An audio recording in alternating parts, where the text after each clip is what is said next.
Hello, everyone. I'm Pamela Marshall at the Wellness Radio TV and at the Wellness Radio TV podcast. What is the government's role, the United States government's role in the continuation of racism in America? That's what we're going to talk about today because I think sometimes people see racism as something that's just out there that just happens to be the thoughts of individuals. But what we're going to explore tonight is the color of law of racism in America. This is a very eye opening topic tonight. We hope that you will join us on the Timbuktu Report. Stay with us. We will be right back.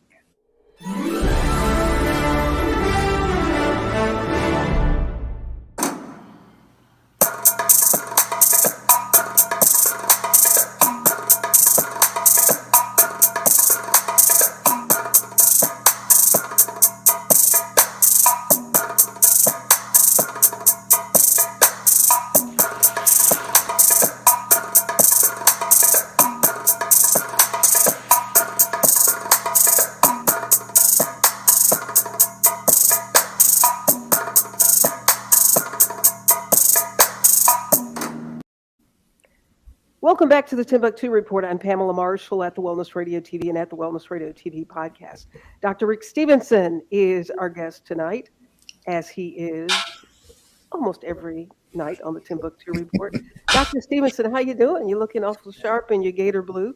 Well, thank you. I didn't realize I was wearing gator colors today, but You're supposed to let thank that you. I'm slide. doing well. Yeah. Dr. Rick I'm doing. Stevenson Say it again. is Dr. Stevenson is a professor of African American history and African American studies at the University of Florida. And he is also a man of the cloth. This is a very, very um, informative conversation that I really appreciate you being willing to shed some light on this. We're going to talk about The Color of Law, which is actually a book of the author Richard Rothstein. Is that how his name is pronounced? Yes, Rothstein. Rothstein. Is I mean, it's a very enlightening book, but just the topics that I don't think people think about how the law has played a role in segregation in this country. But before we jump into that, Dr. Stevenson, if you would, as you always do every week, take us to the Lord in prayer. Sure. Thank you, Lord, for another opportunity to share on this platform that you have given us called the Timbuktu Report. We're about to engage in a conversation about racism and its systems. And we pray that the minds, hearts, and eyes and ears of our listeners will be opened, but also that they will be challenged to fortify themselves against a system that's over 400 years old, that this information will help us to do better because we know better. In Jesus' name, amen. Amen. Dr. Rick Stevenson, do you think that people are misinformed, misled, or just don't understand the role of the legality that has preserved racism in America up until this very moment? I think it's a little bit of both. I think that the average person assumes that the government is on their side, especially if you call yourself an American. But we have to understand that from the very essence of American government, it was never designed for people who were not of European descent. And so over the hundreds of years that this country has been in existence, the leaders and the government have constantly created systems and rules and laws that benefit one group over another. One of the things that Rothstein talks about in his book is the creation of projects. Some of you, when we hear the projects, when we think of projects, we think of housing where Black people live. Well, the project was actually a verb, not a noun. It was a thing that the government instituted so that returning war veterans could afford houses. It was so that they could have affordable housing. But then, as Black people began to migrate from the South to the North, one of the ways of controlling that population was moving to the suburbs, suburban, because at one time they were just urban environment and the rural environment. Now we have a suburban environment. Those suburbs were created for white people, and black people were forced into these projects. Suburban. I'd never heard it separated like that. The suburbs, the burbs. Suburban.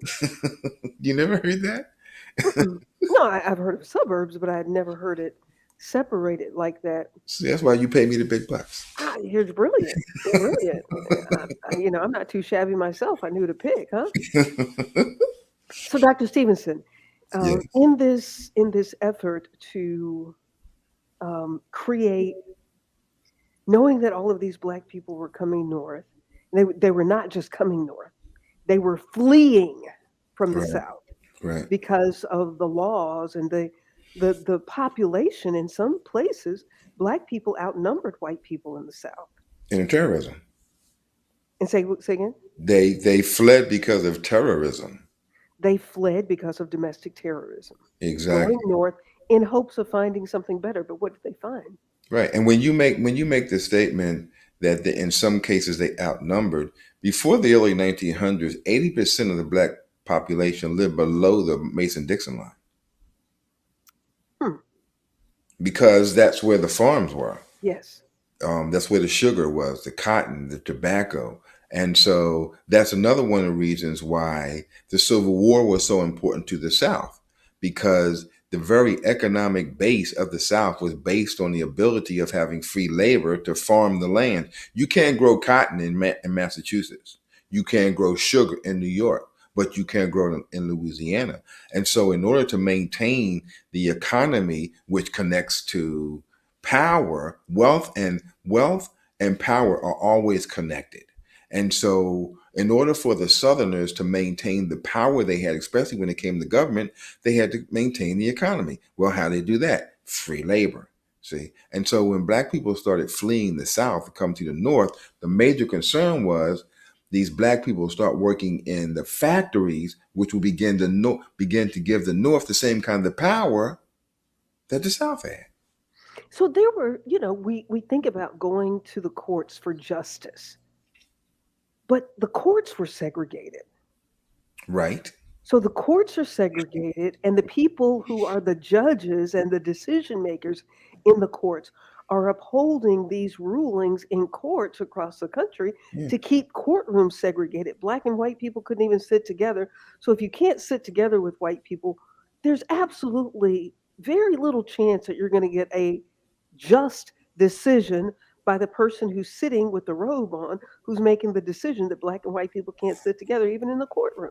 That's right. That's why when you think about the judicial system and the prison system, it wasn't just this, it was just us going Yeah, to jail. yeah, yeah, yeah. Right? Right? Yeah, so we have these decision makers. Well, even as we've talked about on some of the other shows after the Emancipation Proclamation. So you have black people that don't have anywhere to go, and those who can create the laws now say that if you're sleeping under a tree, that's a crime. Right. Right. Loitering. So they started arresting mass numbers of free Negroes Right. who didn't have anywhere to live and started Right. incarcerating them.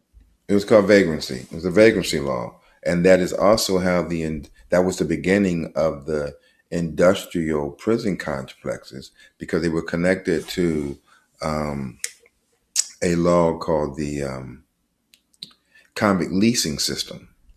Once the war was over, one of the ways that the Southerners tried to reinstitute slavery was to create these laws, these violations, like not having a working papers, vagrancy, being unemployed, living under a tree. That they would lock these men and women up, primarily men, and then large companies like U.S. Steel, Westinghouse would buy these people out of prison, out of jail, and put them in these factories. There's a whole system called the convict leasing system, where convicts were leased to these large corporations, and that was the foundation for what we now call the prison industrial complex. And then housing. Yeah, the prison industrial complex, this pipeline to prisons. And do you look at that because you see it every day, you know about it, other people know about it? Why do you think that there's still not more efforts to bring that to a screeching halt? Because it's so blatant. Well, I think it's blatant to people like you and I. It's not blatant to people who think it's normal. See, once the Civil War was over, the criminalization of blackness became a normal way of looking at the world. That's why racism is so important. That's another reason why people don't want us to study critical race theory, because what critical race theory does is it is central to looking at laws and policies in this country, right? It dares to look beyond the popular belief and getting rid of racism, and it means to pay attention to how the laws support these systems of segregation. That's why they don't want us to know critical race theory. It's not about teaching young kids to hate each other or hate themselves. It's about examining the judicial system and the laws in this country and recognizing how these laws have been designed to keep us separated. Even down to realtors who were threatened that they would be arrested if they sold houses to black people Yeah. in white neighborhoods, that you would be arrested for that. Yeah. They were called restricted covenants. Matter of fact, when I lived in Michigan, I taught a course on diversity and inclusion, and I was talking about restrictive covenants and redlining. And one of my students actually brought the deed from the house that she lived in. And in that deed, it had a restrictive covenant. And so the restrictive covenants were a commitment between the homeowner, the banks, and the realtor. And these three persons would come together and say, we will not sell this house to a Negro. That's a restricted covenant. They restricted the selling of every property. So properties. And so one of the ways that they began to make sure that black and brown people lived in one area is they would redline a community. They would take a map, take a red pen, put a red line or a red circle around an area and say, this is where we'll let them live, but we won't let them live over here. And most often when they did that, the houses were either near places where you couldn't grow anything, where there were dumps or poor water. They were not places that were really inhabitable. And that's how they constantly kept black people from being in the quote um, suburbs. And then so you make sure that people are in a certain area because of the laws, then that creates schools that have children that are living in conditions where research has shown that poverty actually lowers a child's IQ by as much as 15 points. Exactly. So you have that, and then there is an expected lesser outcome for these children in these schools. How in the world are things supposed to get better? Separate but equal but separate. Yeah, that's Plessy versus Ferguson. Um, Again, because the goal was not for it to get better. The The goal, goal was not for it to get better. Let's just marinate on that for a bit. The goal was not for it to get better. And look, we're not doing anything except pointing out what is happening in this country. And so as we look around, and there was a story on NPR today mm, that since George Floyd's murder, how little anything has improved with the police departments across the country. right, All of the protests, all of the burnings, all of that, and we still have not seen any measurable improvements with police departments in the United States because of what we're talking about tonight. It right. has been the norm. Right, and not only that, DHS wrote a document back in 2006 where they discovered and they argued and they proved that police departments, as they were being more militarized, militarized, whatever the word is, um, we're also looking at persons who had white supremacist backgrounds. So we have this uptick in white supremacists and those kinds of personalities becoming individuals who have firearms and badges. Just in Wilmington, Delaware, just recently, the police chief fired three of his employees, police officers, because they made racial comments like "we should kill those effing N words" to one another, and they got caught on tape. And so you have persons who allegedly are supposed to protect and serve, and I think we missed that too. Police departments are not crime fighters, because by the time the police come, the crime's already been committed. Mm. Police departments are law enforcement agents.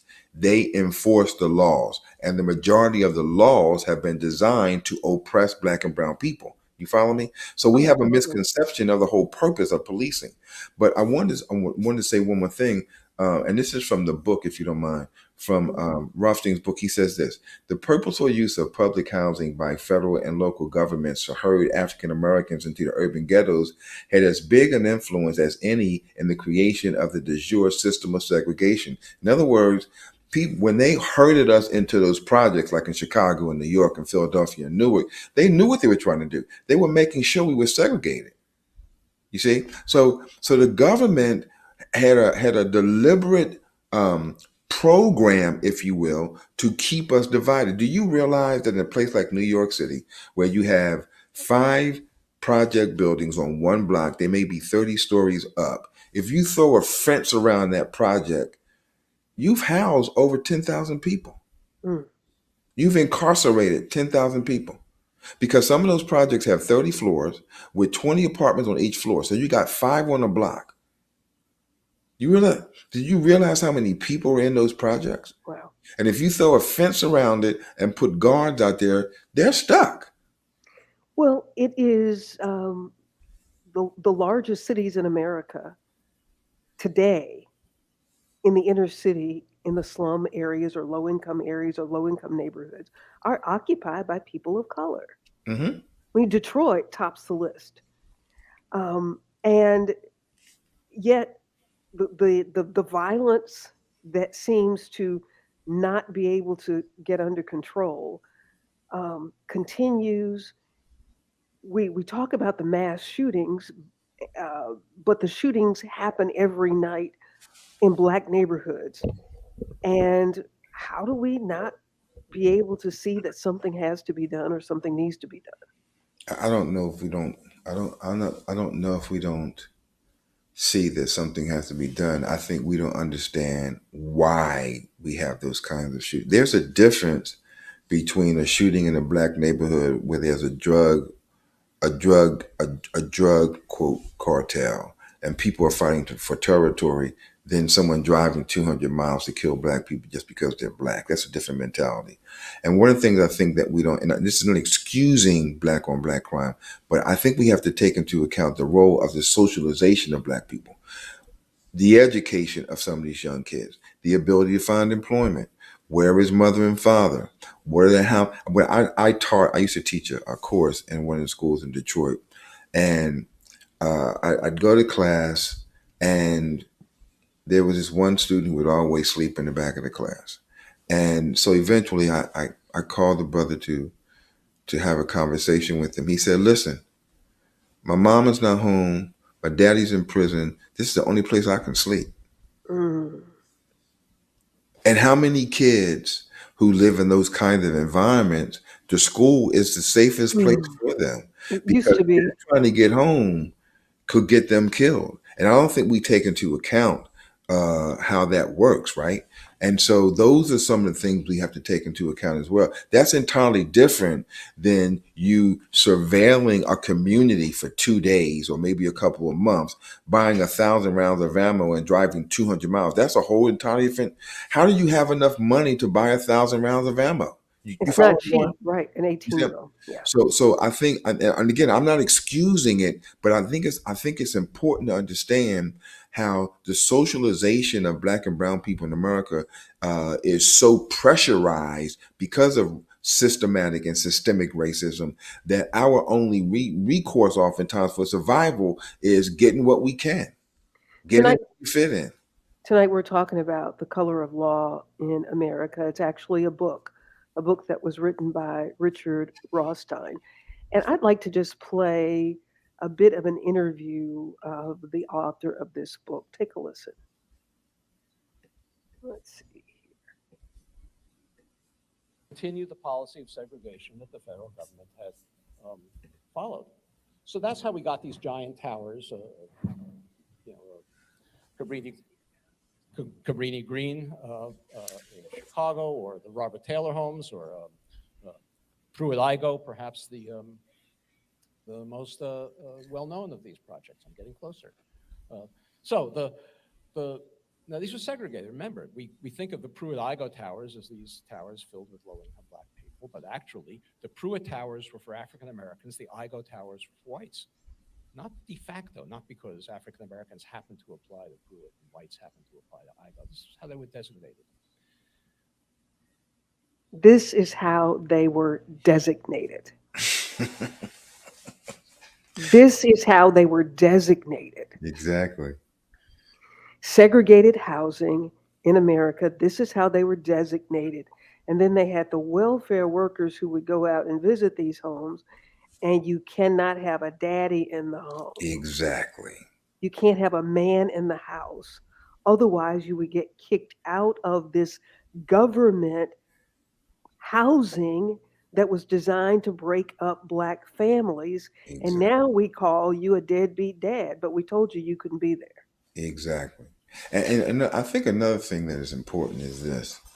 So when right after the Second World War, when all these black soldiers were coming back home, um, they would purchase these houses, say for $10,000, and the government or other organizations would give them $20,000 to move to the suburbs, and then sell that $10,000 house to a black person for $30,000 or $40,000, so that we would end up in debt.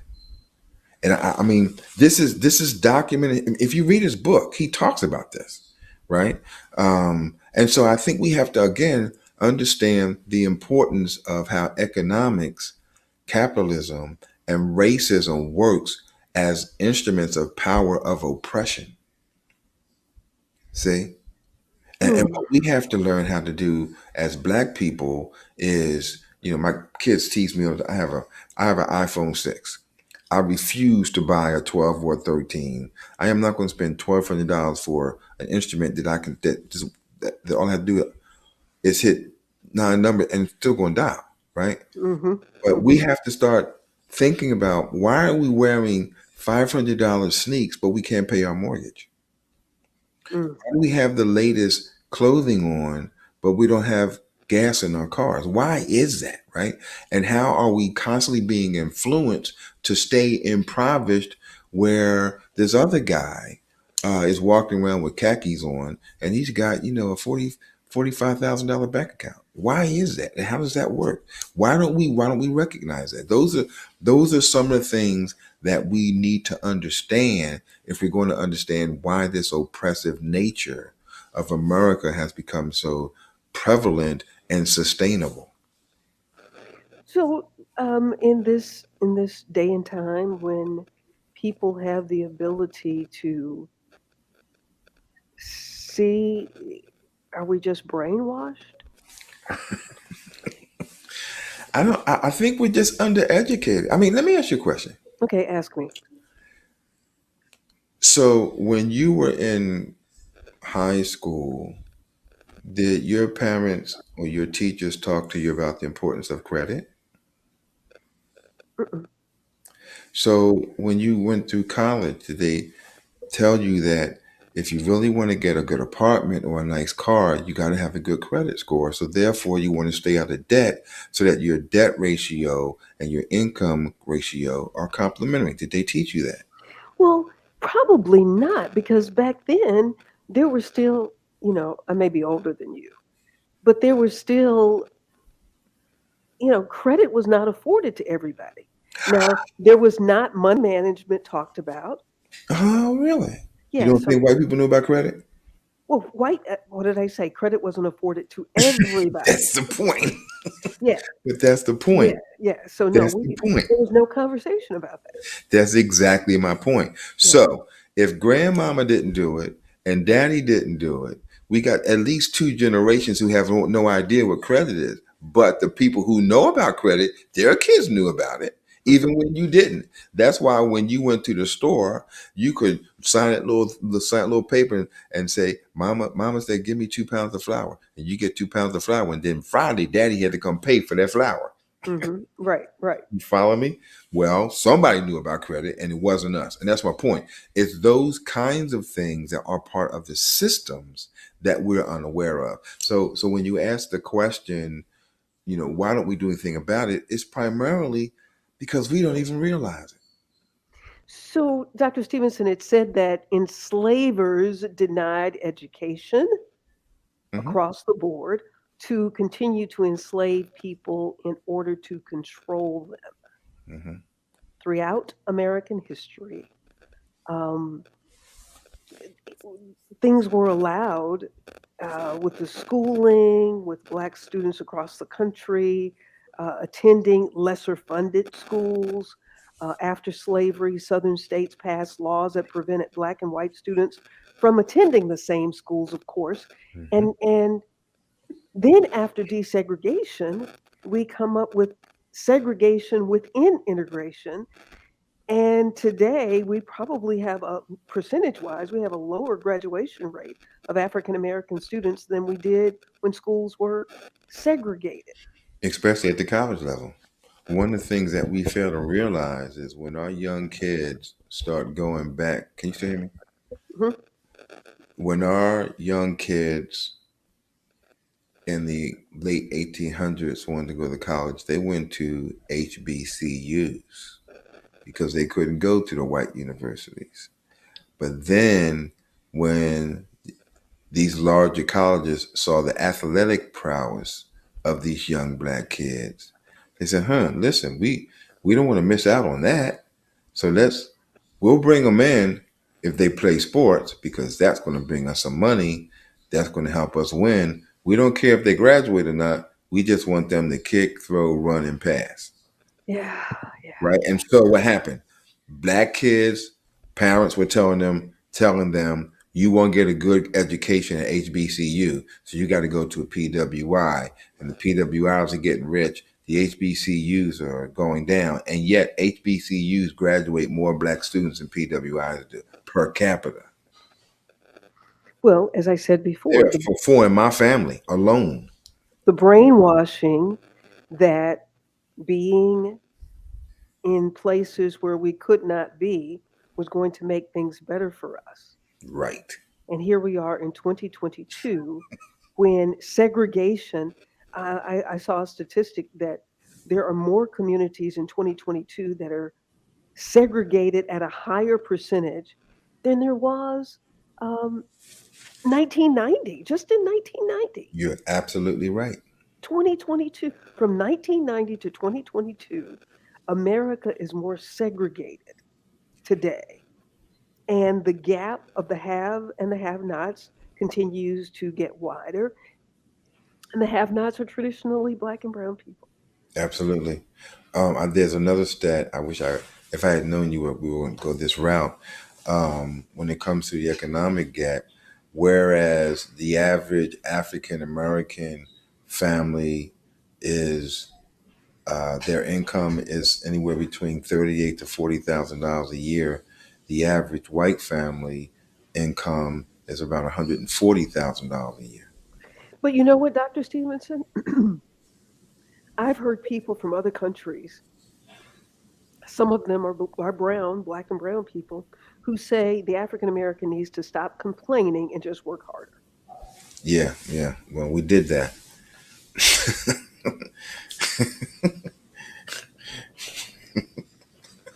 And Wait. that's the Work other. harder. Oh, let me see. Did we pick enough cotton? Didn't we pick enough tobacco? Didn't we harvest enough sugar? Didn't we? I mean, come on. We built this country. A significant portion of the universities that we could not attend, we built. What do you mean work harder? I think that what we have to do is we have to realize that being able to support our own is the way. Listen, if you go into a Chinese restaurant, you will probably not find an African American working in that restaurant. Right. Uh, because there are some cultures that have learned how to survive without the outside force. There are, when I lived in Michigan, there are Dutch people who own their own cleaners, their own grocery stores, etc. They don't have to deal with black people or brown people, but black people, we don't own enough to support ourselves, and so we're constantly putting our money somewhere else. Well, and we've done a show on this.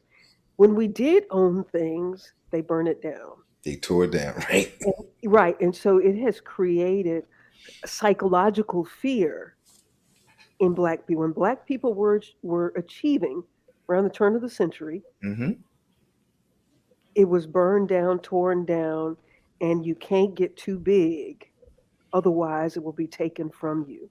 The You ended your point. story, the stories of people who had livestock, and in Mm-hmm. the middle of the night, people would come and poison their Yes. livestock. So, but see, this is part of the notion that black people just need to work harder. And this is part of the history of America that we don't want talked about. When black people were achieving, they faced domestic terrorism that placed the DNA of fear. Black people are suffering under the DNA of fear of achieving in the United States of America. Then we live up to the propaganda that we're just shiftless and lazy. Mm-hmm. And then they start propping up people like Tim Scott and Herschel Walker to be our leaders. Government laws and policies perpetuating the slavery mentality that has helped white Americans accumulate wealth while continuing to create barriers for African Americans in this country. It is alive and well today. That's what we've been talking about on the Timbuktu Report. I appreciate you all watching. Would love to hear your thoughts and comments because it it looks like it's just a system that's going along and everybody has the same opportunity as everybody else, but it's not true. There are laws that are in place that have helped to create and support and sustain Exactly. racism in the United States of America. Dr. Because Reese, do you? racism is not just about skin color. Racism is about systems. And I think that's the part when you asked the question earlier, why don't we know to do something about it? It is because we are under the impression that racism is about skin color. But racism, by definition, is an institutionalized system of oppression. So it is systems that are in every one of our institutions, from hospitalization and healthcare to education to schooling to armed forces, that constantly raises this ugly head. That whenever we try to get a little bit further ahead, someone does something to knock us back down. Even with the election of President Barack Obama as President of the United States, I have heard conversations among Black people who have said the way Barack Obama was treated as president, his first lady, Michelle Obama, do we want to push our sons and daughters in that position again? I mean, that was direct emotional terrorism that Black people had to watch with the way this man was treated in the Exactly. White House. Exactly. Exactly. And my fear for him, the moment, and I have to tell you, and I started voting when I was 18. I'm 69 now, so I voted a significant portion of my life. He was the first president I voted for that I wanted to win. It was the first time it wasn't an option. It wasn't the lesser of two options, evils. But my concern was if he won, that they'd kill him. You know, I had a conversation with somebody that was a part of his administration. I said, especially when he was running the second time, I said, there have been so many threats on his life. that I would rather he lose than win and be murdered. And that person said to me, I was in Washington, they said, this is the first time in the history of this country that we've had more threats against the First Lady Lord have mercy. than the President of the United States. First, more threats against Michelle Obama than the President of the United States. Right. Victoria, thank you so much for watching. She says, very informative. Thank you for continuing to educate our nation. Thank you for your support. Keep him fed. Keep him smiling. We appreciate you, Victoria. Everybody, thank you all so much for watching tonight. I hope that we've shed some light on the reality of what happens in the United States of America. We have been talking about the color of law. Dr. Rick Stevenson, thank you so much. My pleasure. Can I make a recommendation? Yes, sir. I think we should pick it up next week. There's a couple other things that Rothstein talks about that I think goes to some of the questions that you asked that some people may not know. And the other thing I wanted to say when she said to my wife, keep me fed, we actually met 10 years ago today. The first time I ever saw my wife was June 10 2nd. years. Yeah, 10 years ago. Oh, Yeah, how nice. How nice. we're excited. Congratulations. I will let you go so you can celebrate. Well, there you have it. Everybody, I thank you all so much for watching tonight. I hope that you have been enlightened and informed and inspired. That's our goal every Thursday on the Timbuktu Report. We really appreciate you watching. For the entire team here at the Timbuktu Report, we thank you for watching and sharing. If you're watching on YouTube, make sure you subscribe. I'm Pamela Marshall at the Wellness Radio TV and at the Wellness Radio TV podcast. Remember, there is healing. At the well. Make it a fantastic moment. We'll see you next time. Bye bye.